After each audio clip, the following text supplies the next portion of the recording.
2019 was definitely an interesting year of anime to say the least. Tons of surprises, tons of disappointments, and tons of just really fascinating topics to discuss. And now that I've finally caught up on everything from last year, except for Precure, because I'm always going to be behind on Precure just by the nature of how I watch things. Seriously, I swear I'm not doing this on purpose. It's time to take a look back at the year's highlights and count down the best anime of 2019. The only rule for this list is that the last episode of a given installment has to have aired in 2019. If it's still ongoing, it doesn't count. I do this because I don't want to throw a half-finished show onto the list and then find out that it takes a nosedive in the second half. With all that said, let's begin by rolling out the honorable mentions. Shows that I found somewhat enjoyable, but I wouldn't immediately go out of my way to recommend. Senryu Shoujo is, much like many TV shorts, reliant solely on its central gimmick, which in this particular case is haikus, but nevertheless executes said gimmicks effectively alongside some adorable character designs and decent artwork. Relaxing, cute, and pleasant, just the way I like it.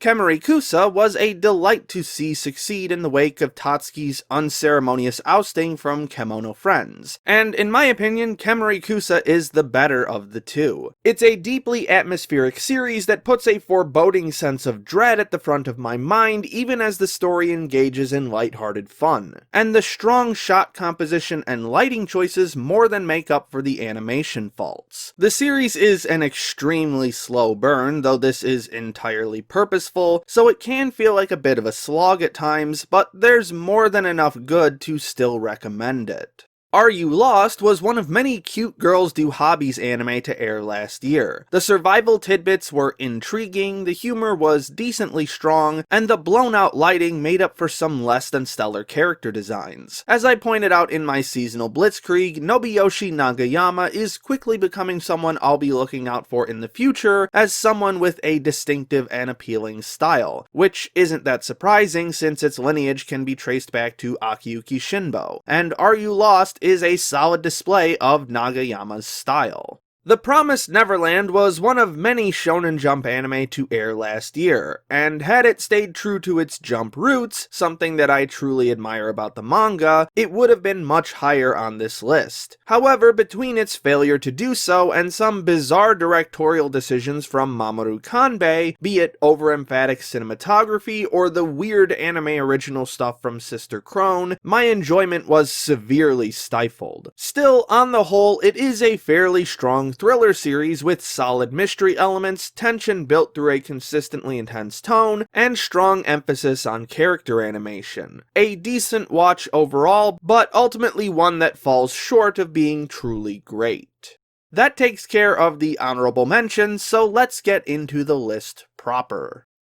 Sarazanmai is, surprisingly, the first Kunihiko Ikuhara anime I've finished so far, and I'm definitely starting to understand the appeal. On its own, the hyper-dense imagery packed into this series is more than enough to grab my attention, but it's the way it integrates that imagery into its narrative and central themes of desire, acceptance, and identity that elevates it even further. While many people I've talked to found the central cast to be annoying or unlikable, it is those qualities that I actually found rather fascinating. This anime isn't afraid of showing us the lesser sides of emotionally unstable teenagers going through potentially traumatic ordeals, and it's how they improve themselves in the wake of these ordeals that makes them interesting, be it coming to terms with self-imposed guilt, or desperately clinging to the last remnants of family you have left. Originally, this series was a few places higher on my list, but when it came time to actually write this paragraph, I realized that the feelings and ideas it had imparted on me were not nearly as strong as I had initially believed, and I remembered almost nothing about it except what I've mentioned already, most likely as a result of how the aforementioned hyperdense imagery is too overbearing at times, and often led me towards confusion rather than captivation. Nonetheless, this is still a series that deserves a recommendation, and perhaps a rewatch at some point to hone in on the more complex elements of this story. The Magnificent Kotobuki is yet another original anime from Tsutomu Mizushima, director of such hits as Shirobako and Girls und Panzer, as well as many misunderstood titles like Mayoiga, and his knack for creating tightly directed and exciting sequences, be they exhilarating action set pieces or snappy comedy quips, are ever present in Kotobuki. Now, this is the point in the paragraph where I struggled to come up with something to say about the story and realized that it had been 9 months since I'd seen the show, and while the story is certainly solid and has some strong yet incredibly blatant socio-political theming, I realized that, unlike Saruzanmai, that's not what I personally valued about this specific entry. Mizushima's directing and Masato Yoshitake's editing are the driving force behind what makes this show enjoyable. I didn't even realize until making this that Yoshitake was also the editor for SSSS Gridman, which was my favorite anime from 2018. Energy is the name of the game here, and it's packed into every second of this series, though the type of energy being used obviously varies with each situation. This series is so lively and energetic that I oftentimes forgot that it seemingly had no rules whatsoever regarding its CG character models, which I consider to be pretty decent when it comes to CG character models. It's certainly not perfect, especially with the story that I sort of glossed over earlier not having a clear direction it wants to take, but it's also one of the few anime on this list that seem to push the boundaries of what can be accomplished cinematically, and that is certainly something to be applauded. How Heavy Are the Dumbbells You Lift is, much like Are You Lost, one of the many cute girls do hobbies anime from last year. However, unlike Are You Lost, it achieved a remarkable level of polish thanks to the wonderfully talented animators at Doga Kobo. Outside of KyoAni, Doga Kobo has been my go-to for cute girls shows for years, with their bouncy and energetic character animation always being pushed to the forefront, and Dumbbells is an excellent example of that. From the simplest gestures to the most spastic of punchlines, this is easily one of the most emotive projects from last year. And the characters used to execute these cuts are fun and engaging enough to hold my attention. Admittedly, it does start to feel a bit repetitive the longer you watch, but the accuracy and in-depth explanations with which it presents its knowledge regarding exercise, fitness, and dieting are an absolute marvel that I would have no problems showing to normal people who want to get into exercise. There's really not a whole lot to say outside of that, but in a way, sticking to such a simple idea and executing it to the best of your abilities is something that I find admirable. It was ambitious with how excellently it could accomplish the few ideas it had, rather than spreading its efforts too thin and faltering all over the place. I don't really see myself coming back to this one unless I want to work out, but I guess that's as good a reason as any to recommend it.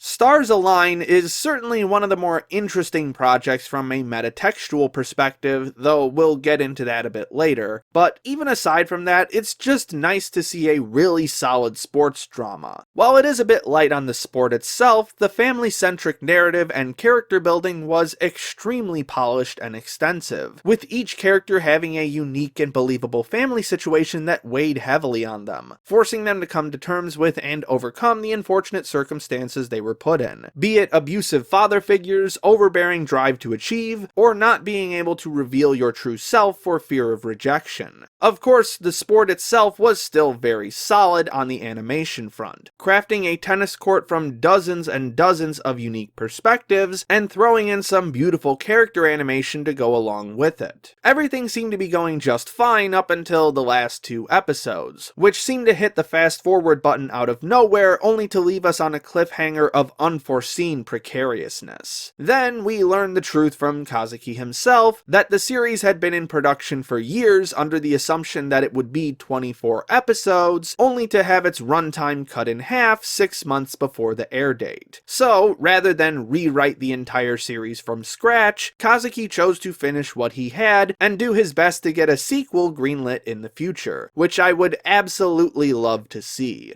Until then though, this project, while solid overall, ends with something left to be desired. Saga of Tanya the Evil, the movie, is one of many anime films I was fortunate enough to see last year, and is just what you would expect from a sequel to this franchise. Tanya is as delightfully sadistic and sinister as she's always been. The way she's able to manipulate everyone around her is disturbingly captivating, and her mockery of the not-Soviet Union is easily one of the best scenes from the entire series thus far in how hilariously humiliating it is. The most standout quality of this particular entry, though, is the reintroduction of the character Mary Sue, a soldier from the not United States who gets a major power-up to serve as Tanya's main rival for this film. And the fact that her name purposefully lampshades these powers that might normally be seen as unearned makes it even more exciting to see how Tanya overcomes this trial. It almost feels like the author himself is trying to kill Tanya but isn't able to because she's just so damn good at her job. And Mary's extreme righteousness turned unstoppable vengeance creates an outright terrifying enemy. While I don't think it quite reached the same heights as the first season overall, it is nonetheless more of what makes this story so fun and a worthy addition to it.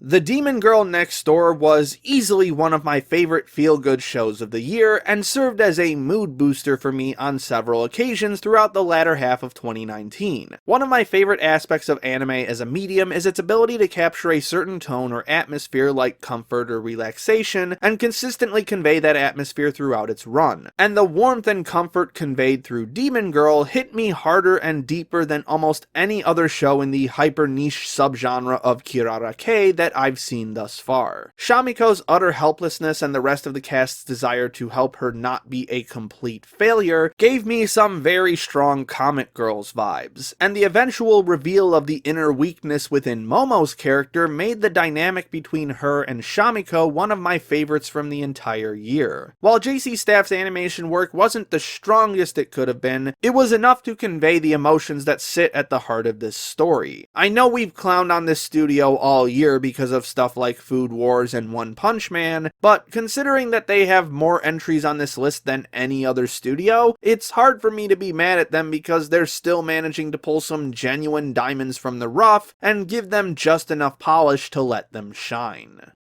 Demon Slayer is a show that I have a lot of conflicting feelings about across pretty much every area of the analytical spectrum, but overall was a solid enough production to earn a spot on my list. What I find most admirable about it in a broader context is that, unlike the promised Neverland's adaptation, Demon Slayers is true to its Shonen Jump roots and makes sure to convey the core ideals of Jump as plainly and simply as possible, allowing the narrative around the battle sequences to become truly exhilarating. It also provides an incredibly lengthy and deep ponderance on the theme of family and what having a family means. So lengthy, in fact, that I managed to pull a whole half hour of analysis out of it. That being said, there are still quite a few areas where both said theme and the narrative at large falter noticeably, but never enough to break the overall flow. And even the show's more obnoxious elements become more tolerable when you look past the surface. Visually,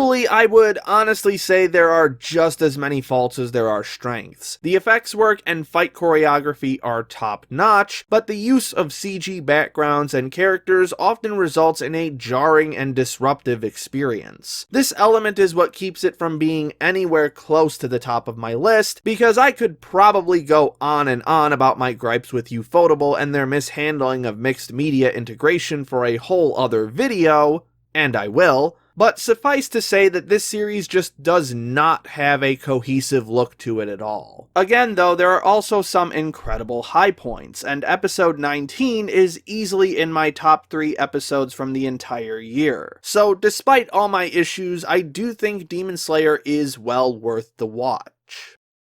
Sound Euphonium Chikai no Finale is, once again, another sequel film that, while not completely blowing away the seasonal TV installments that came before, still falls well in line with the spirit of said installments. And this is certainly not the last time you'll hear me repeat that in this video. I say the following a lot nowadays because it seems to be something that turns off a lot of other viewers without being given a chance, but when it comes to straightforward dramas and melodramas, I like characters that have a bit of nastiness to them. Some kind of trait that really gets under my skin in some capacity. And this is definitely how I feel about Kanade, the newest addition to the euphonium section. The blatantly false front that she puts on in order to get along with everyone drove me up the fucking wall, reminding me so clearly of a lot of the phoniness I saw in my own high school life. And watching Kumiko slowly peel back that facade, eventually getting her to open up honestly to the people around her, was quite gratifying. I also like the way they handled how Kumiko relates to Shuichi throughout the film, something that got blown way out of proportion by the fanbase before people had a chance to actually see the movie and how this concept was presented. And of course, Kyoto Animation has crafted yet another visually brilliant work, especially with their growing focus on lighting and depth of field imitation. While it didn't manage to reach the heights of Liz and the Bluebird, though I don't think anyone was really expecting it to, it more than managed to reaffirm that the main storyline of this franchise is still alive and kicking. High Score Girl Extra Stage and High Score Girl Season 2 both graced 2019 with their presence, bringing an end to one of the most wholesome and enlightening rom-coms I've seen in a long time. Many who are newcomers to anime might not remember this, but for a decent stretch of time in the early 2010s, rom-coms were treated with the same disdain that we see isekai get treated with right now as a result of their oversaturation and lack of creativity. And seeing High Score Girl obliterate these stereotypes was immensely exciting. The slowly deepening relationship between Yaguchi and Ono as they both attempt to sort out their feelings for each other as well as the directions that their own lives will inevitably take them in makes them some of the most endearing characters from the entire year, and setting it against the backdrop of the 90s arcade scene both adds a breath of fresh air to the mostly stagnant settings of this genre, as well as a deeper thematic subtext regarding personal growth and interacting with other people through a shared hobby. And the conclusion that awaits them in these last installments, while incredibly cheesy, is quite fitting for said themes. As for animation, once again JC Staff's work isn't the best and gives us some of the worst CG models of the year, but the intense focus it places on shot composition and blocking more than make up for this and even allow for some genuinely beautiful shots to shine through. Much like Demon Girl, this is a series that I really want to see get more attention, and I will forever hate myself for not mentioning it on this channel earlier. Maidens of the Savage Season was Mari Okada's latest attempt at balls-out melodrama, and despite a few initial reservations pertaining to the subject matter, I consider it a solid success. Being able to fully address the topic of teenagers interacting with sex for the first time made for many strong emotional moments as the main cast struggled to deal with the quickly approaching change in their lives. Actually having a conversation about sex in anime is a rare feat on its own, and centering the entire premise on it allowed for multiple different perspectives to interact in ways that were both believable and riveting. To be honest, I would have liked for some of the characters to go a little further with this concept than they did, but by the end it becomes apparent why this was the case, delivering a strong message about individual choice and expression in order to fight back against a cultural norm that outright rejects the ideas they wish to discuss freely. I adored how the character designs conveyed this feeling of weakness and fragility in order to further accentuate the drama they're going through, as did the focus on a more pastel color palette, further reinforcing that Masahiro Ando is just as good at directing melodrama as he is action-adventure. Obviously, this show is not going to be for everyone because of how extreme its melodrama can get. This is a Mari Okada show after all, but those who can appreciate those kinds of elements should definitely check this one out. Konosuba Legend of Crimson is almost everything I could have asked for, not just as a Konosuba fan, but also as a hardcore Megumin stan. An entire movie focusing on my favorite character from this franchise was unquestionably going to be in the top half of my list, but the quality writing and animation supporting it should not go unmentioned. Kazuma is a mischievous prick as he usually is, and this film pushes that envelope as far as possible while still keeping him right on the border between sympathetic antihero and horrible human being. Megumin is still a kooky chuny who's just insanely fun and vibrant in every moment, and throwing in a bunch of characters from her past to flesh out her backstory, most of whom were surprisingly hilarious despite all being variations on the same trope, made her even more endearing and lovable than before, ultimately ending with a rather heartwarming moment between her and Kazuma. While a few jokes are occasionally stale or predictable, others come totally out of left field and had my lungs bursting with glee, thanks in no small part to the phenomenal voice acting from everyone involved. This is also hands down JC Staff's best animation work this year, and while that's not necessarily a high bar to reach, this is also the only anime film based on a TV series I saw this year that actually looked like film quality animation rather than an extended TV episode. It's more Konosuba, which means more of the greatness we've come to expect. What more can I say? Kaguya-sama Love is War is a much more standard take on rom-coms than High Score Girl, but nonetheless manages to be a delightful experience. While the gimmick of both characters being in love with each other but not being able to admit their feelings is hardly new, the way that Kaguya-sama applies this trope to this set of characters makes it infinitely more enjoyable. Rather than misunderstandings or bizarre misdirections, the source of the conflict here is the sheer masses of pride that these characters build under themselves in order to elevate their status, with Kaguya being a multi-billion-yen heiress and Shirogane being the highest level of honor students. And thus the story becomes one of both traversing the class divide that separates people from those they want to get close to, as well as overcoming one's own pride and the pride of those around you, a concept that is deftly facilitated by the ever-bubbly and energetic Chika. Not to mention that this show is just incredibly funny to boot, though it's definitely much better at this when it does so through sporadic character interactions rather than trying to create memes. It also helps that the visual presentation is powerful enough to convey these concepts effectively. In particular, the color design is insanely hilarious and over the top whenever the comedy takes the forefront. You're definitely not getting anything innovative out of this one, but tropes exist for a reason, and that reason is that when they're executed well like they are here, the result is fantastic.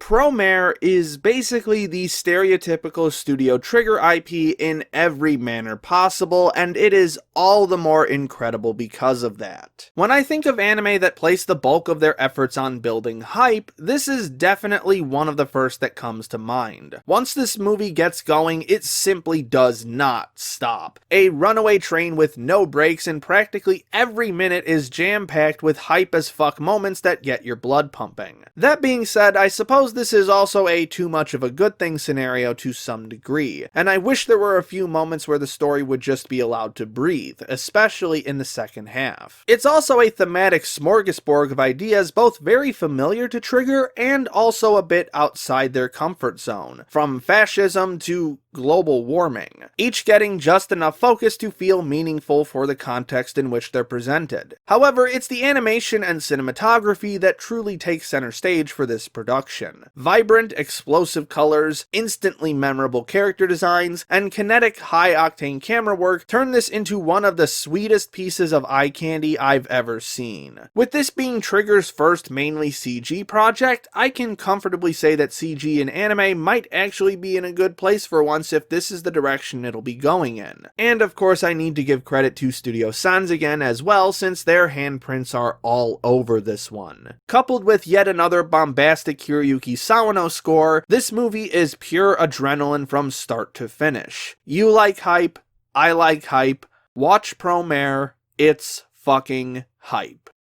Dororo is another in a series of Osamu Tezuka manga revivals that popped up in the back half of the last decade, and is easily the best one thus far. It feels like the quintessential anime revenge story in many aspects, most likely because it is the quintessential revenge story in terms of manga history, and the plot itself is in that perfect sweet spot of moral ambiguity that anime has made a name for itself with over the years, really hammering on the central point of whether Hyakimaru's revenge and quest to take back his body is truly what's right considering the ramifications it has on the rest of the country. Visually speaking, this is easily Tezupro's best production of this century. While you could argue that the designs didn't need to be modernized and could have survived on Tezuka's original image like they do in something like Adam the Beginning, I do think that the more modern aesthetic aids in enhancing that sense of dread that is prevalent throughout the series. This does come with the added cost of mostly having to play it safe in terms of art direction and stylization, but there's still a decent amount of strong cinematography to pick up the slack. Though its continuously dour tone does get a bit overbearing after a while, and there is one episode near the end that had an absolutely abysmal attempt at lightening the tone, Dororo has a very classical feel to it in a way only a Tezuka manga truly can, and is well worth the watch. That Time I Got Reincarnated as a Slime is easily the show that I've thought about the most after finishing it earlier this year. From its breadth of world-building ideas to its impeccable design sense, everything about this series gives me something that I love about modern anime productions. Rimuru is yet another interesting rendition of the overpowered protagonist who reinvents the world he's sent to trope, taking the polite negotiator attitude that comes with being a Japanese salaryman and transferring the knowledge he gained from that into being a political leader in a fantasy world, although not necessarily willingly on his part, who can quickly defuse a hostile situation. Of course, the godlike powers certainly help in that area as well, and while it doesn't exactly work in regards to dramatic tension in battles, Rimuru's personality as one who would make peace rather than war ensures that he'll always be focusing on trying to win people over with words first, making his interactions with others much more interesting than just killing anyone who opposes him. It's also one of the most pleasant looking anime I've seen in this genre, filled with attractive character designs, bright and open scenery, and beautifully fluid and bouncy character acting courtesy of Ryoma Ibata. It's an aesthetic I found so pleasing and powerful that I ended up buying more merch from this show than any other titles from 2019. Despite how I come off in my seasonal videos, I actually do like a lot of isekai when they're handled properly, and Slime now sits comfortably amongst my favorites from this subgenre.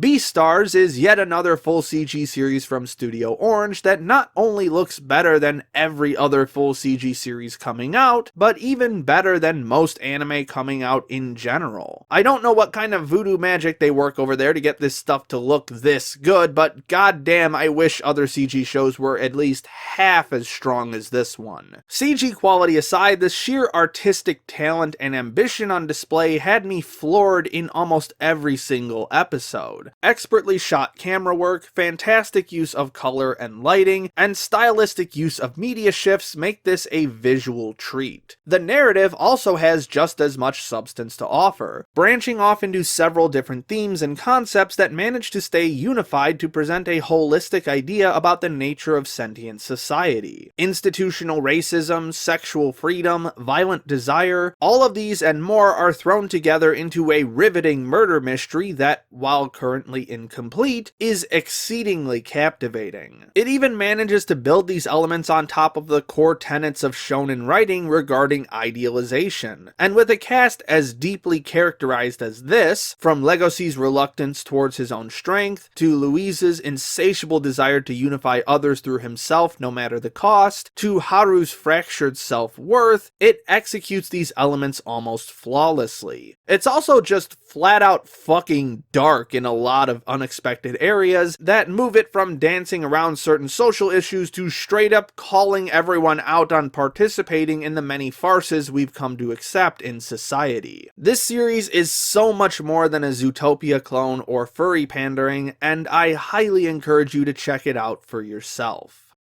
Mob Psycho 100 Season 2 is yet another action-packed, thematically poignant, artistically brilliant entry into Mob Psycho's catalog. After Reagan's reaffirmation at the end of Season 1 that Mob does not have to be defined by his powers, rather than continue to preach this message in Season 2, Mob takes this lesson and evolves it into something else entirely. I've already detailed this extensively in another video, but Mob's slow transition from "I just want people to accept me regardless of my powers" to "my powers are in fact a gift, but I'll use them as I see fit rather than how others expect me to," cemented Mob as one of the most interesting anime protagonists I've seen to date. And seeing him essentially try to become the Superman of this world, yet also recognize how far away he is from that goal, helped to realize one of the strongest finales to anything that aired last year. That said, if I had to critique this season, I'd say that the overall flow was just a tad shakier than the first season, thus leading to some ever so slight valleys in terms of emotional engagement. Much like its first season, Mob Psycho is still one of the most visually stunning anime productions I've seen to date. Spectacular shot composition that's both ambitious and meaningful, a sense for action choreography unrivaled by most in its field, and, much like Beastars, a willingness to push the envelope of creativity via multiple mixed media flavors. Mob Psycho is the perfect blend of mainstream action hype, deeply intricate character writing, and wildly experimental animation work, and I hope that this isn't the last we've seen of it. Vinland Saga is a project that anime fans have been craving for years, as well as a manga that I've been invested in for quite a while. So to finally have the anime in front of me seems like a miracle in and of itself, let alone the superb quality that it was presented with. A story of Vikings conquering Britain in epic brutal conflict, a tale of revenge as a lone boy spends years trying to take down his father's killer, a deep and thoughtful ponderance on the nature of God and Christianity, and ultimately, a rejection of those things in favor of taking the world's destiny into your own hands. Vinland Saga has so much depth to it that it's simply astounding. By far though, the crowning achievement of this first season goes to Askeladd and his layered and complex characterization displayed countless times throughout the series, leading to a jaw-dropping finale that, even though I knew it was coming as a manga reader, still shook me to my core upon its arrival, easily making him my favorite character of 2019. On the visual end, despite a few slip-ups in terms of CG integration, the overall art direction truly captured the essence of the manga, especially from a cinematic perspective. Fantastic use of lighting and coloring, impacting and emotional shot composition that leans all the way into whatever emotion it's trying to convey, and a palpable brutality to its action sequences, all add up to create a truly engrossing visual experience. Even if it had to shirk off some visual details in a few places, the Vinland Saga anime is almost everything I could ask for in terms of a faithful adaptation, and a potential season 2 can't come soon enough. Of course, there's still one thing that I ask for from anime even more than a near-perfect adaptation, that being boundless and ambitious creativity. And in that regard, there is only one series from last year, or rather the past few years I should say, that captures this idea perfectly. Yes, as you've probably expected, my favorite anime of 2019 is Pokemon Sun and Moon. I've discussed this series to death and back on this channel and have still only scratched the surface of everything interesting to talk about. But the thing that I love about it the most is its willingness to use the Sun and Moon video game setting to almost completely break away from the typical Pokemon anime formula that has played on repeat for nearly 20 years in favor of doing literally whatever they thought would be the most interesting ideas to present. It's a series that covers practically every concept you could possibly relate to the world of Pokemon. One episode you're following the 3 starter Pokemon as they get lost in the woods, and then a few episodes later you're confronted with the harsh realities of death and mourning the loss of a loved one. It's a series trying to push the boundaries and limitations of its own franchise, and while it inevitably had to cast off certain mainstays of said franchise in this pursuit, and I'll freely admit that the Pokemon League arc at the end is certainly a minor casualty of this, I'd still say it's all the better for it. The cast is lovable and surprisingly well developed. It's one of the few episodic series I can marathon with ease simply because of how fun and exciting each scenario is, and oh my lord, the animation upgrade is simply astounding. I beg you to please look past your expectations regarding what you think Pokemon characters should look like on model sheets and actually see how these characters move in the show, because this is hands down the most expressive this anime has ever been, both in terms of character acting and battle animation. It even endeavored to craft some truly moving and emotional shot composition, allowing us to get intimate with these characters in their most personal moments. For the past 4 years, my favorite anime of each year have been ones that continuously push the boundaries of anime as a medium, either through explosive creativity or truly attempting to create a cinematic wonder. And out of all of them so far, Pokemon Sun and Moon is easily my favorite. It's the best part of the Pokemon anime to date, bringing me countless moments of joy, sorrow, and unbridled excitement, and it never faltered in conveying the core ideals that sit at the heart of this franchise, creating a vibrant and thriving world full of people interacting with Pokemon and how they live in harmony with each other. It is a truly special experience, and seeing as how the new series is pushing its boundaries even further, I simply can't wait to see what my favorite franchise has in store for me next. Speaking of Pokemon, February's just around the corner, so you know what that means. Special thanks to Jan Rogalski, Rourke Tanjoin, Christine Seibert, Call Me Catlord, Ryan Johnson, Jennifer Spencer, and all my other patrons for their generous support. My name is Ember, and I'll see you next time.